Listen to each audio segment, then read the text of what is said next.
Welcome to Andorks, the podcast where every week we'll analyze and scrutinize the Star Wars series Andor 7 minutes at a time. I'm Rusteen. I'm Alex Mullins. But today we are taking a little detour to talk about THX 1138, George Lucas's debut film. And we have friends everywhere, but today... we pretend that we have friends. Yes, today we're pretending we have friends on the holo feed inside of our apartments where we're roommates together. Since when? The movie. Okay, sorry. Making a movie reference. People who listen might think that we're actually roommates. We are not roommates, but I am trying Rusteen to... sleeps in a big bed with his wife. I'm right now conspiring to switch roommates so I can be roommates with Alex. And then Alex is going to narc on me to the state police. I'm holding my thoughts. Yes, this is... Our first episode, just the two of us in 30 episodes? Yeah, exactly. Is that the math? Something like that, yeah. We haven't done a main feed episode with just the two of us since November. So quite a long time. Yeah. It's good to just have the OG the boys changed. Yes, the original dorks. Yes, for this Andorks detour, we thought let's harken back to the old days and just get Alex and I back in a room together talking about a movie. Go back to the old days of THX 1138. Yes, this is, for anyone who doesn't know, George Lucas's very first film that has inspired and echoed throughout Star Wars from the very beginning. And we very thought... sci-fi. Yeah, and all across science fiction. And we thought it would be a good use of a detour to explore what this film has to say and how it's been echoed in Andor. Well, there's explicit, I don't know if we want to go into these later, but the season 2 has the screens with the same grid that this movie has. So there's some very clear references to the movie. Yeah, exactly. I guess I didn't like it. Yes, we can go into all of the specifics of how we feel about this film. And then I think at the end, I want to also kind of synthesize whether or not we think you should take a detour. I think it's worth seeing. Oh, sorry, we're saving that for the end? We'll touch on it throughout the episode, I'm sure. But yeah, I guess I disagree. I love this film. I thought it worked really well for me. So I think, let me make myself clear. I could not make this movie, let alone make it when he was 22, 23? Yeah, 23 years old. I guess this is the 1970s versions of Backdoors. Yeah. We took a very small concept and we made a big budget out of it. He had a short film version of it that they then he partnered with Francis Ford Coppola to turn into a full feature film. No, I think there's so much stuff here that's clearly been stolen by or homaged into 100 movies afterwards. It's hard to ding it for the fact that it's been imitated so many times. Mm-hmm. But I think the issue I have with it is that when all of those novel images lose their novelty, there isn't much there underneath. I don't disagree that this is not the deepest film, but I think what really caught me off guard was the way that it's assembled and presented to you.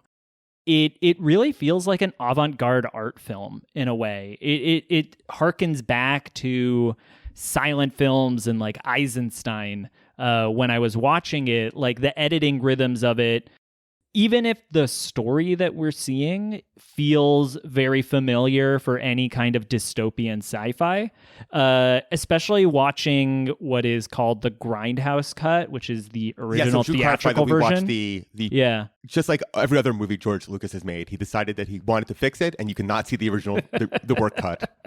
Yes, and so what old Georgie Porgy has done is he went into his first film and added all kinds of CGI set extensions and CGI sequences that, I'm just going to say it, I think are more sacrilegious than the Star Wars special editions. I think it's actually more detrimental to the film than any of the changes in Star Wars. I think it makes the scale of the world make a little bit more sense. I disagree. I'm not saying the CGI itself. Okay. Yeah, see, that's where I disagree. Yes. I feel like it runs like counter to what the film is trying to say, that it makes the scale bigger. Okay.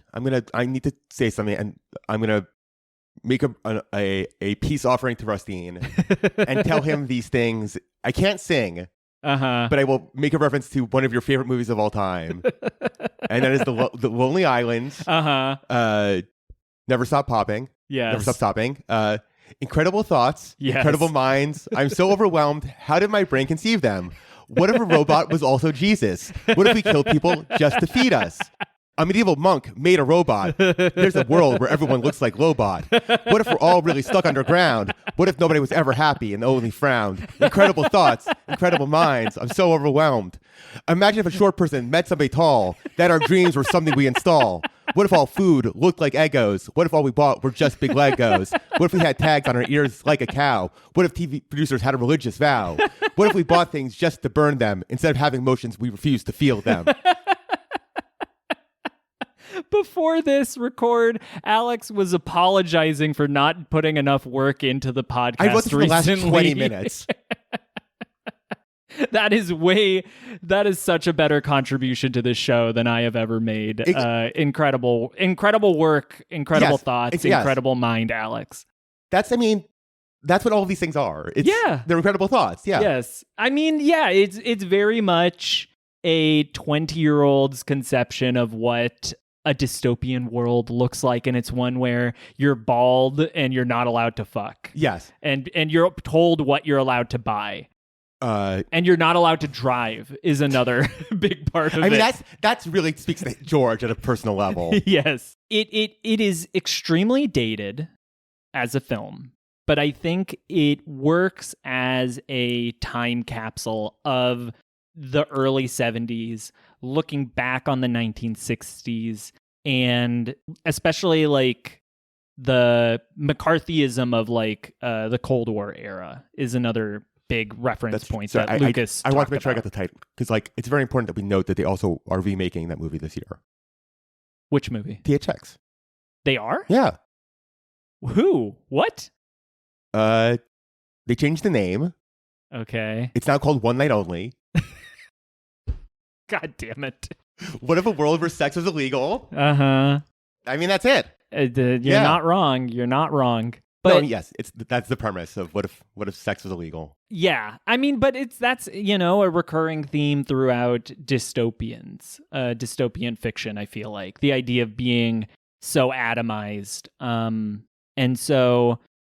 Or maybe just people who write these kind of pieces can't get laid, so they have to. The state is stopping me from fucking, not myself, not my poor hygiene. So I think that what we should do, I think the format of the show, I think we should give a quick rundown of what the story of THX is, and then let's talk about how it influenced Andor, if at all, and then our more general thoughts throughout the show. And so I'll go ahead and give us a little rundown right now. THX opens with a trailer for a Buck Rogers serial, which caught me off guard for sure. I think that was such a like Lucas touch, like knowing who George Lucas is now. Yes. I do wonder what it was like the first time you watch it. Seeing Whoa! I walked into the wrong theater. Yes. And so it's going to see Tropic Thunder and be like, whoa, I'm in the wrong theater. These trailers are really crazy. But then the film opens with the titular character THX 1138, played by Robert Duvall, working at a factory where they are all being congratulated for not blowing themselves up like the idiots next door. And after work, he walks through a mall. Skip to the most important part.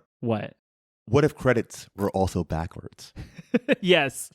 I watched this film, the Grindhouse Cut, and then I also watched the special edition with Lucas's commentary with Walter Murch, and they said, we think this is the first time in the history of cinema that the credits have ever come from the top of the screen to the bottom. He just loves text. He loves text moving in certain directions. Yes. In ways you're not expecting for text to move. Exactly. And so after work, THX walks through a mall and where people are just buying shapes of different colors. And then he goes and talks to his AI Jesus chatbot therapist and comes home to his roommate. I'm talking about that robot for a while. I can't wait. And he comes home to his roommate, LUH3417, played by Maggie McOmi. And while he watches TV of various channels, including a sexy lady dancing and the Rodney King beating channel, where a man gets hit by a droid I wrote police down officer. the Donald Trump Gorilla channel. Yes. She switches out his medicine so that he will fall out of his government world where emotions are outlawed. And so he collapses as the drugs wear off and wakes up feeling a flood of emotions when he looks at Lou's face. And then the two fall in love and fuck for the very first time. Don't worry, listeners. You didn't switch to the 1984 book recap. This is the THX 1138 recap. Exactly. Yes. And so THX goes back to work while Luke tries to convince him to run away, and his coworker Sen5241, played by, I think, a great Donald Pleasance. I wish he was the main character. He's an incredible character who is desperate to become roommates with THX and conspires to transfer with Lou, and THX ends up turning him in. But when he goes back to work without his medication, the stressful work that he is tasked with leads to him being put into an erroneous mind lock, which then causes him to fail at his job and create an accident that then leads to him getting arrested and thrown into a dystopian white box theater along with other undesirable peoples, where he is then experimented on for why he's feeling emotions until he and Sen are able to escape, and then they reenact Waiting for Godot as they travel through this white void and cross paths with one of the hologram actors that he saw before. If Rusteen told me this movie had George Lucas trying to write Waiting for Godot, this episode never would have happened. See, I love Waiting for Godot. Yeah, and this is nothing like it. But it's Waiting for Godot, but then Donald Pleasance is quoting Richard Nixon lines. We'll get there. So they cross paths with hologram actor SRT5752. Who's not a hologram. He was not but he is like a hologram come to life. The commentary is really confusing. I think he's insane. But the way they talked about him in the commentary made it sound like he is a product of this society and is a construction and not an organic human being. Just keep going. Keep going. We can't. So SRT leads them out of the void, and they end up in the middle of a rushing crowd. And so THX heads out to look for Lou while Sen runs underground, and they evade the authorities in a game of cat and mouse until they find Lou and her body being disposed of and repurposed to create a new fetus for the next generation of humanity. And then as the cops close in, Sen stops running and sits on a bench to help some kids plug in their medicine, while THX and SRT steal some futuristic hot rods. SRT immediately crashes, but THX is able to race out and evade the police. He travels through the tunnels and gets attacked by a monkey or an army of monkeys, depending on which cut of the film you're watching, and is then able to climb out and realize that his society has been built underground and above the sun is shining. Georgie just loves those big suns. Yes, he does love those big suns. So, like you said, a lot of this feels elemental, right? But what are the ways that this film is echoed in Andor? I think the biggest one is just the idea of being trapped in a totalitarian prison, right? Yes, but the thing that makes Andor is that we understand why the prison exists. Yes. There's some frame of reference, even though it is a fictional world, of how what is like our society and what's not like our society. And you need to have that baseline for people to hold on to in order to add stuff on top of it. The Matrix works because you have the framing of here's the world that you know, here's the world that's not. And when you keep just throwing, it's like, if they thought he literally was a hologram, then what the fuck is that? Like, these things need to have something that you could hold on to. Yeah. And there's nothing to hold on to in this movie. There's Sure. nothing to go, like, this is the baseline of there's a world that there's building around here. It just sort of feels like cool ideas. And they are very cool ideas thrown at you scene after scene. Yeah. But there's no actual coherent message to be told. It's an extremely well done student film. Yes, which I said, I could. He's incredibly talented. I could not have made this movie now, let alone at 22. Yeah. I did some math. It's time between 1984 coming out and George Lucas making a knockoff of it. Time-wise, if was today, would be the equivalent of making a knockoff of Harry Potter and the Half-Blood Prince. Uh-huh. That says a lot of things about how time works anymore, but yeah, it's basically, it's a 20-year difference between 1984 and this, and then a 20-year difference between Harry Potter and Half-Blood Prince and today. And I think it's worth pointing out that the crew behind Andor did not set out to echo THX. They had the idea for a dystopian prison story.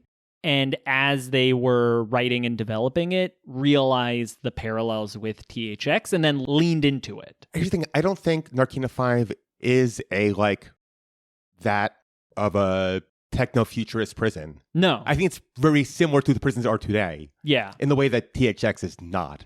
Exactly. It feels like the biggest thing that they took from THX was the aesthetic, the stark whiteness of the space and the way in which everybody is dehumanized.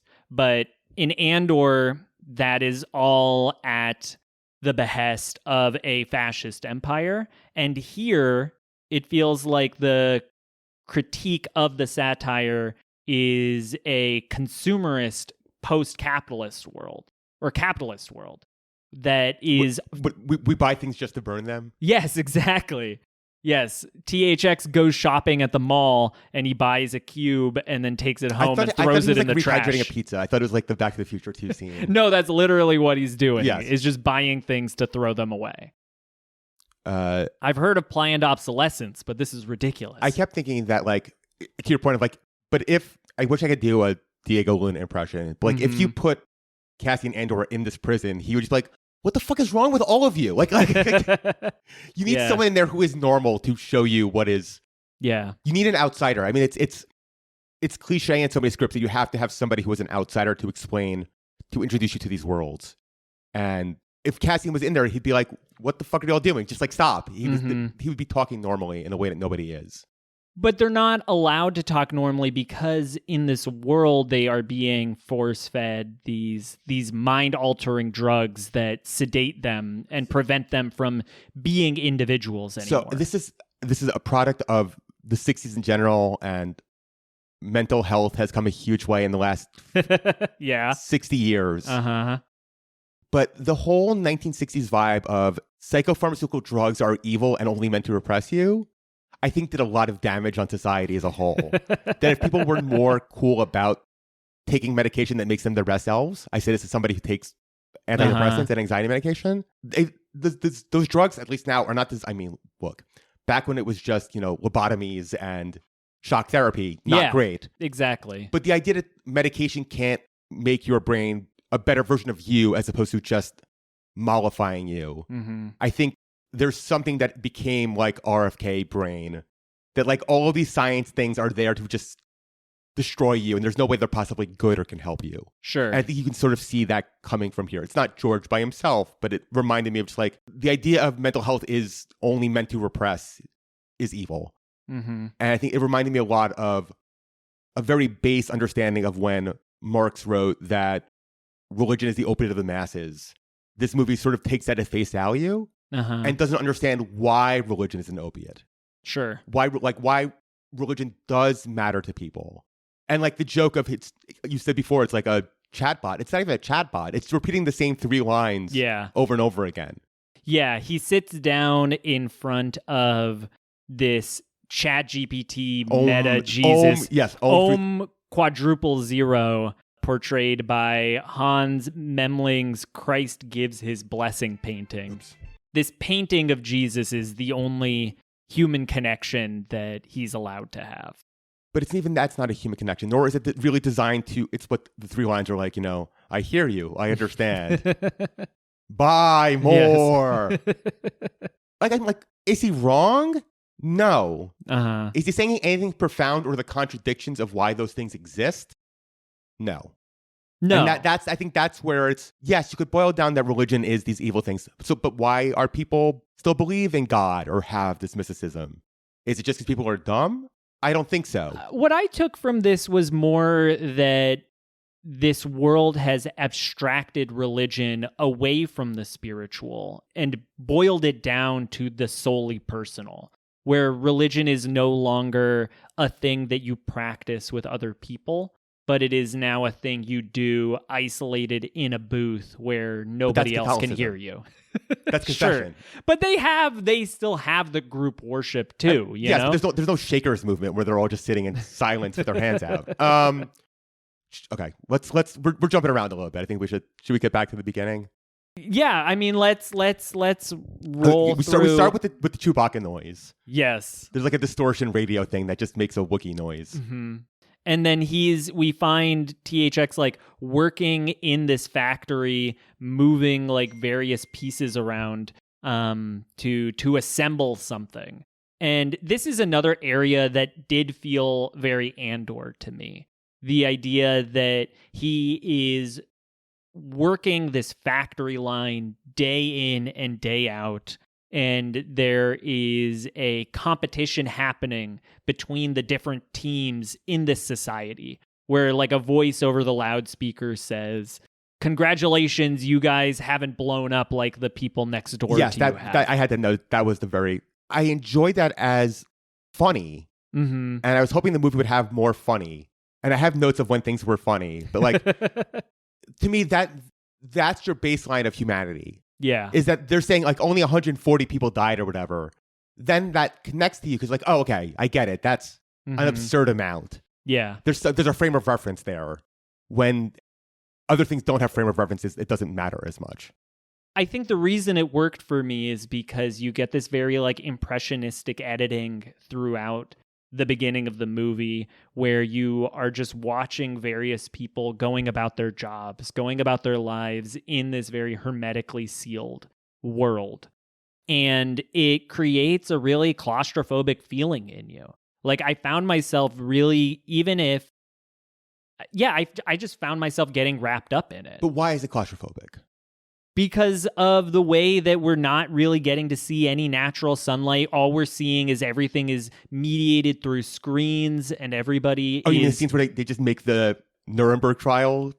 That scene... That's later. Yes, yeah. But... No, but like people are constantly under surveillance. We see all of these monitors watching people and people inside the monitor rooms watching people. There's stuff in here that is, like I said, it's very well made. I think all of that stuff is interesting. But I've seen it done so many times better now with the extra thing of here's a little extra awareness of, like you're wearing a Simulate shirt. Sure. Was that intentional? No, it was not. But like yes, you're being surveilled constantly, but I kind of wish we saw this from George, but to not talk about the Matrix movies for a little bit. Like I find the ending of Matrix 4 rules. Me too. And it's a repudiation of their first movie. Yeah. Of just like, yeah, things suck. We realize that things suck. And you're right, they're bad. But you got to still live anyway. And you can like live with these contradictions and have friends and fall in love. And you can't just spend your time pointing out that things are bad. Yeah. And this movie just feels like it's pointing out things are bad and reflecting them back, but not. I mean, but the ending of the movie is not explicitly a downer. Like in the commentary, they talked except for the about woman who died for no reason, the pregnant woman who was murdered off screen. Yes, that is sad. But I would go beyond. It's fridging. This is like a pickling. Like they put her in a bottle. But my point is that at the end of the film, THX is able to climb out of this world, and it is a world that could be alive. It is a world where we see a bird flying overhead, and so clearly some kind of life lives here. I have no. What's the deal with the fucking white iguana? Oh, in the computer? Yes. That is in the commentary. They talk about how that is a metaphor for THX, who is this lizard, this being, organic being in the machine that doesn't belong. Sure.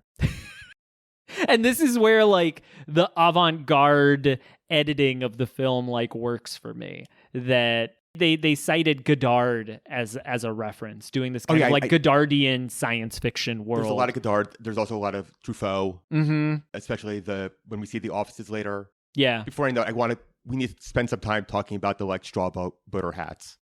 That I don't know what that level is called.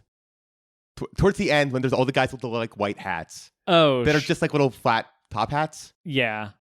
I don't know what they were I don't remember what they were doing in Look, there. this movie has some I'm kind of into the fashion of this movie.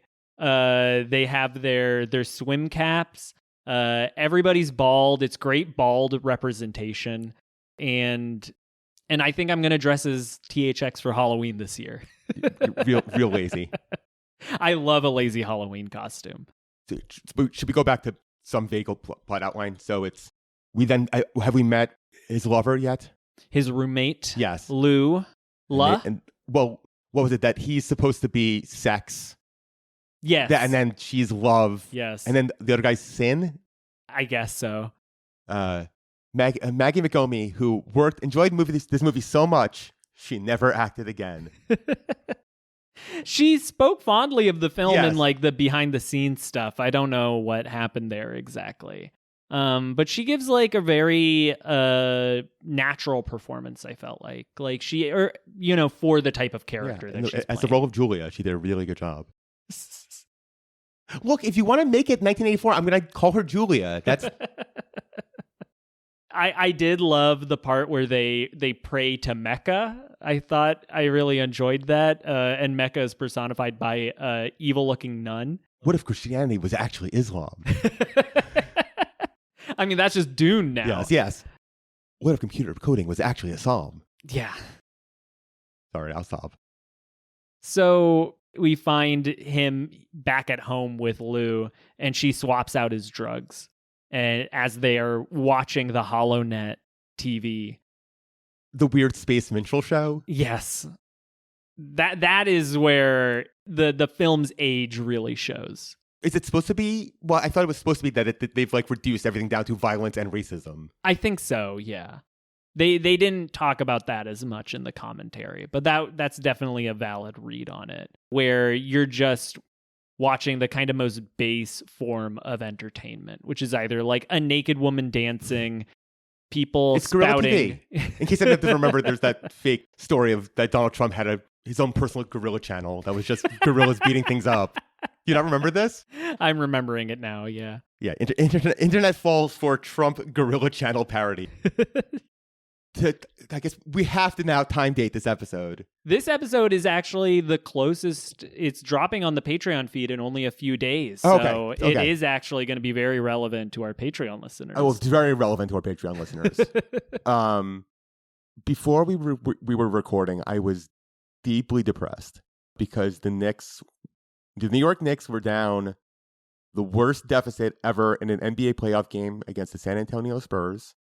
And I had already crashed out 2 days ago because Donald Trump and James Dolan fucking ruined the vibes. I will not go into this too much.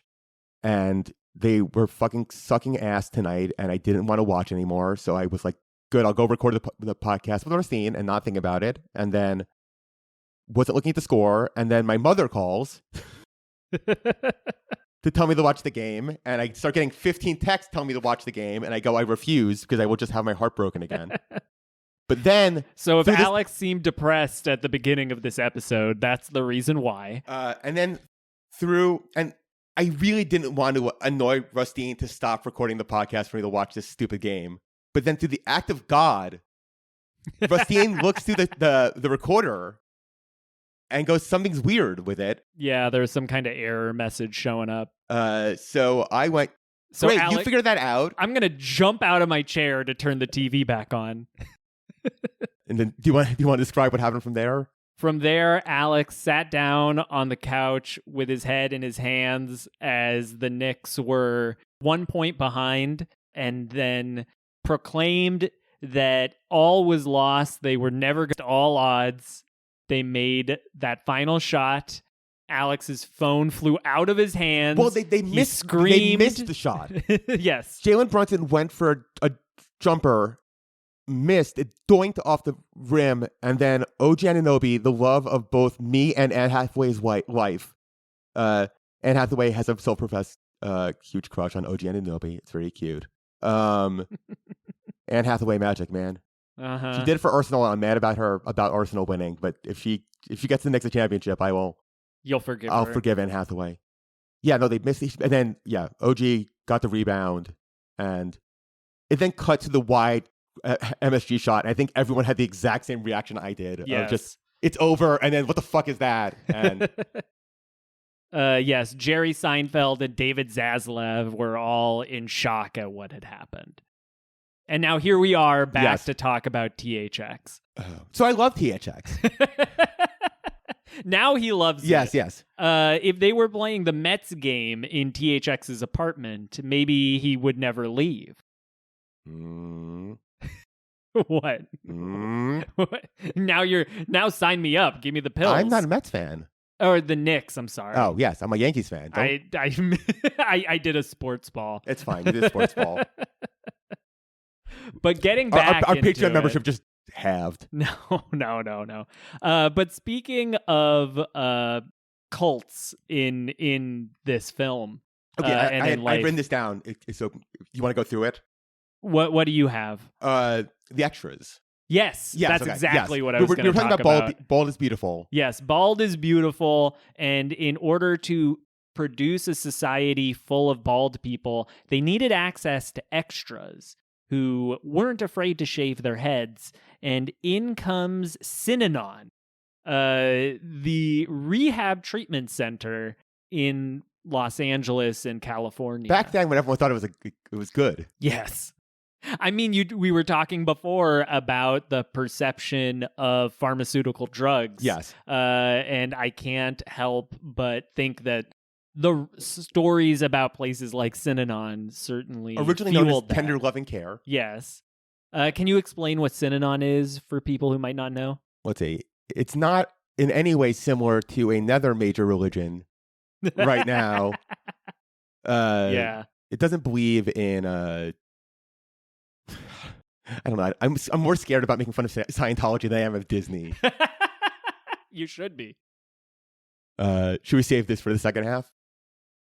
No. Okay. We can talk about Scientology on the main feed. It's. I mean, it didn't even start with Scientology. It is just the belief of, if you've seen The Master, yeah, it is that you tell these truths that you don't want to tell others as a therapeutic system, but then also now everyone knows your secrets. Yeah. And can use them against you, and you end up in these very traumatic screaming matches of people's various traumas. Bad. It's literally called attack therapy. And in the commentary, they talk about the irony that this group who they used as extras ended up turning into the kind of society you see in THX, where individuals get beaten down by the system. Yes, but it's also them beating each other up. Yes. Which would be an interesting commentary for THX to make. See, you're really hung up on how the film doesn't have enough to say. And I guess for me, I'm a little bit more okay with that because the film is so stylish. It's style over substance, sure, but it has a hell of a lot of style. I think if we were not doing a podcast about Andor, which to me is this miracle for some reason, and the biggest miracle being is that it understands economy and it understands government, it understands how all these things interact with each other. Looking at this in that lens makes it even more frustrating. Mm-hmm. Where the more you have that context, you have an actual understanding of how did society end up like this? I doubt George has any idea. Yeah. And that's the problem. It doesn't need to be in the movie, but the creator needs to know that when they're making the movie. Sure. And you can have fucking crazy monkeys jumping out on your car. That would rule. There can be a reason for that, but there has to be some internal logic to that. Sure. And there isn't. And that's what I think I come up against. It's not. I'm not saying it's not cool. It's. If we're talking about this movie just as a podcast talking about sci-fi, I'd say it was pretty cool. Yeah. But when we talk about Andor, in contrast, it goes too far in the other direction, and it's not weird enough to dispel that. If this was like 20% weirder, I would let it go. It's not, but it wants to be taken literally and metaphorically. Yes. Sure. Because like when the drugs wear off and THX wakes up and sees Lou in front of her, their love montage is not traditional. They don't have a normal conversation. We get these little jump cuts that give us impressionistic moments between the two of them until they eventually fuck. And so I guess that's where like it isn't quite as literal to me. Like my read of it was always more impressionistic. That's a word I'm going to use like 500 million times in this episode. But it's hard for me to go, oh, this is an interesting way of portraying a change of consciousness when waking life exists. Sure. When there's been movies that have actually but really this is like made a meal out of that. primordial, you know? There's something like I find it interesting to go back to the source code I'm saying it's of not, all this stuff. Right, I'm saying it's not. I'm not saying it's bad, but I'm saying it's. If any point Robert Duvall had a character trait that we saw change, as opposed to him just being a conduit. I mean, he's Buck Rogers, you know? He's the traditional hero. The way Lucas describes him in the commentary is that Buck Rogers was just an ordinary guy who decides to keep his wits about him. Like, he's not even necessarily making a heroic choice. He's just the one person who decides to make a choice in the society. My nose, I wish this movie had Donald Pleasance as the protagonist. Because he is somebody whose brain has clearly been like fried by all of this input of various information that he can't keep straight. And going on these weird tangents. And to see somebody who's clearly been damaged by the system come out of it, there's a contrast there. Versus the Buck Rogers of it all means there's not a huge amount of catharsis for him. I guess I just find Robert Duvall to be like a compelling enough presence that like I can map stuff onto him that maybe isn't in the text of the film. One of the things Lucas complains about actually is that Duvall and Pleasance had very different acting styles. Duvall would get it right on take 1, and Pleasance needed take 10 in order to get it. I mean, Pleasance's a little stinker in this, and I appreciate the little stinker energy. Yeah. And Lucas complains that back then we didn't have the digital technology that would allow you to stitch one take together from each actor. To make a CGI Pleasance. Yeah. No, I mean, he's basically a primordial version of the Joey Pants in The Matrix. Yeah. Well, he's like I said earlier, he's quoting Richard Nixon throughout like his rambling monologues. And so he is, I guess, supposed to inhabit the paranoia of the era, the idea that they are being prosecuted, although I guess in this context they are. Or just the overload of too much information that you can't process. Yeah. Which makes sense if you're coming up in the 60s when you've entered this media era of mass media. Yeah, he talks about the McCarthy era where the state would be questioning you for your motives. And he says the difference is that back then that was mostly only happening to students, but here in THX, and maybe even now in 2004 when he's doing the commentary, it's happening to everybody. No, that makes sense. The other angle that I found really interesting was how they wanted the film to feel like it was made by filmmakers in the future for an audience in the future. Okay. It's like, what's the movie that they put in a box in 100 years from now? Yeah, exactly. Who made that? Wait, why am I blanking on the... I know John Malkovich is in it. I don't remember who directed it. Robert Rodriguez. Sure. The movie's called 100 Years, and it will be released in, as Wikipedia says, release date, November 18th, 2115. Sure. But like he compared According it to Rodriguez, 100 Years is short form. Yes, it's a 100-year-long film. But the way he compared it was like to watching like a Kurosawa film that is like a Japanese film made for a Japanese audience, and feeling thrown into the deep end. Film in Japan. Wanted to shoot this film in Japan, which is not surprising to me, especially all of the images of people being pushed together. Georgie clearly but had vacation in Japan. Yes, he was interested in the way that Japanese society combined the two threads of consumerism and social regimentation, and also just Kurosawa's use of like visuals and graphics. And I do think he succeeds in creating something that feels really otherworldly. The other thing that I really loved about this film were the robot police officers who are just bumbling around. I love that. I took a note of, this is such smart filmmaking to confirm to the audience that they're a robot by just having them walk into the wall. Yeah. And like, that's really good. And then the next scene is the person going, the robots are broken. Yep. And I'm like, trust your audience that they got it, that that's a robot. When the Chips officer walked into a wall. Yeah. It's the most like avant-garde a Warner Brothers film can get, you know? Like it is maybe a little bit in that uncanny valley, but it is surprisingly radical for what it's trying to do. No, like I said, there's stuff in this that's work. I'm not saying, again, to your question of should our audience go on this detour, I think it's worth watching. I just don't go in with too high expectations. Sure. And I think another avenue that I really want to talk about is that when THX goes to work without his medication, he feels the stress of the job that he's performing. But he was feeling the stress before, or was the implication that the meds have been fucked with when the movie starts? No, he does his job well at the beginning. But he talks about how depressed he is. Yeah, he's depressed, but he's still able to perform. You know, the medication is doing the job of allowing him to be a cog in the capitalist system that he lives in.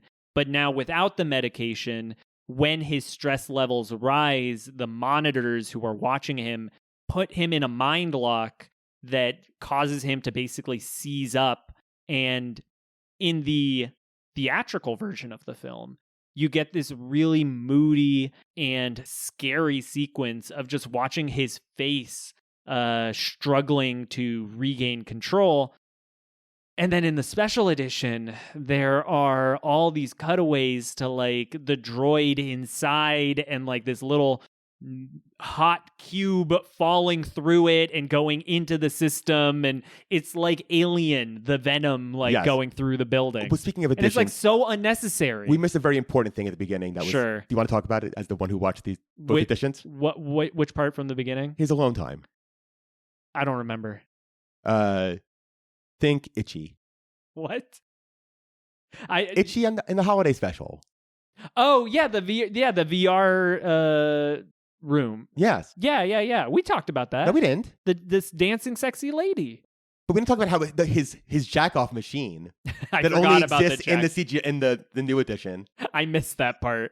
I missed that there was a jack off machine. No, in the original, it's like very subtly implied that he's masturbating. Oh yeah. He is for sure. Well, in the new version, he takes like a Dr. Seuss device. I missed that part. I should have pulled up like the complete taxonomy of changes in here. Yeah, he is jacking off to sexy dancing lady. I forgot about that. So the drugs don't prevent you from doing that. Unlike actual SSRIs. You said it, not me. He got everything wrong. We fixed everything else except that's the downside. But yeah, it's just all these changes only serve to spell more things out.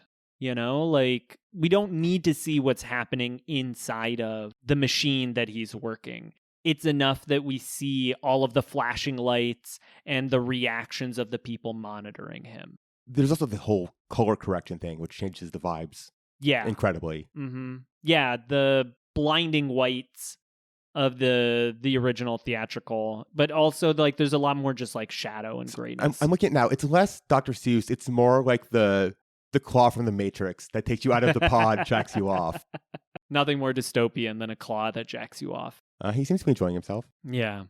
But then because of this mistake... I guess they also predicted Rodney King. So I guess he predicted two things. Yeah, exactly.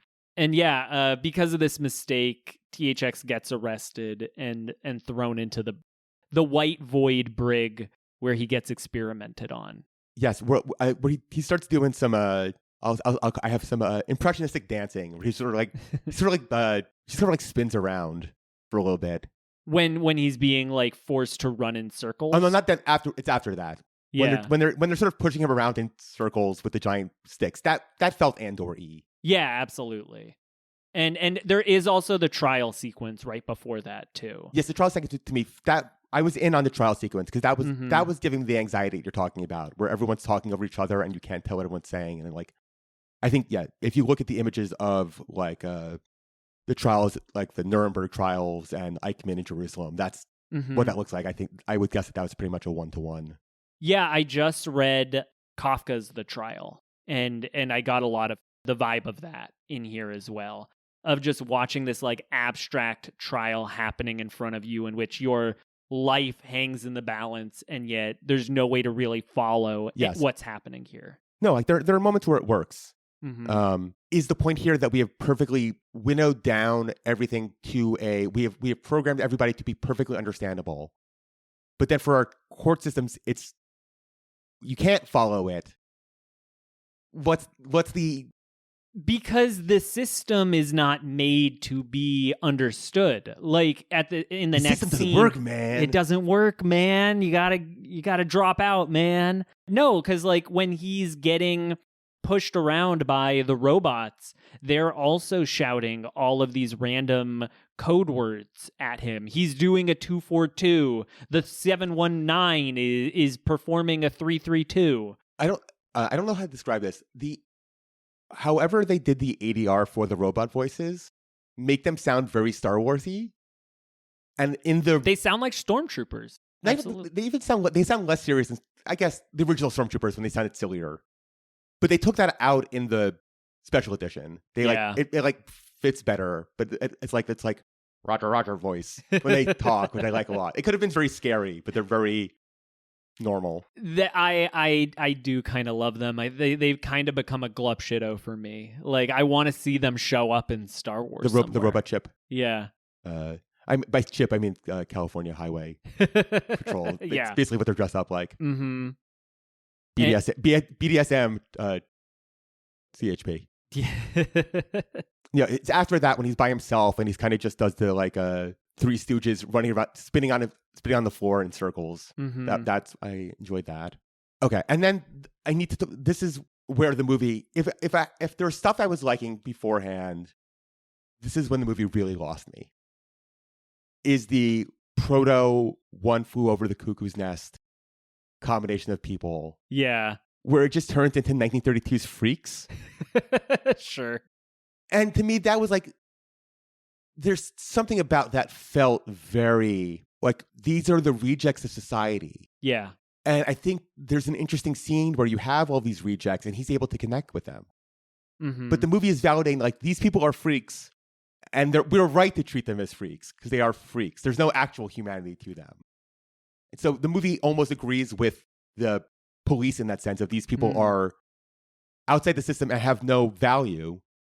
But if the movie showed that they had value, then you're creating a contrast between the state you're in. It just seems like George is like, how do I show the state is corrupt? Well, these people look weird to me. Yeah. And so I'll include them. To me, feels like the limits of how much he's willing to communicate of what he's trying to communicate about, repression or marginalization of people who have non-normative experiences. Yeah.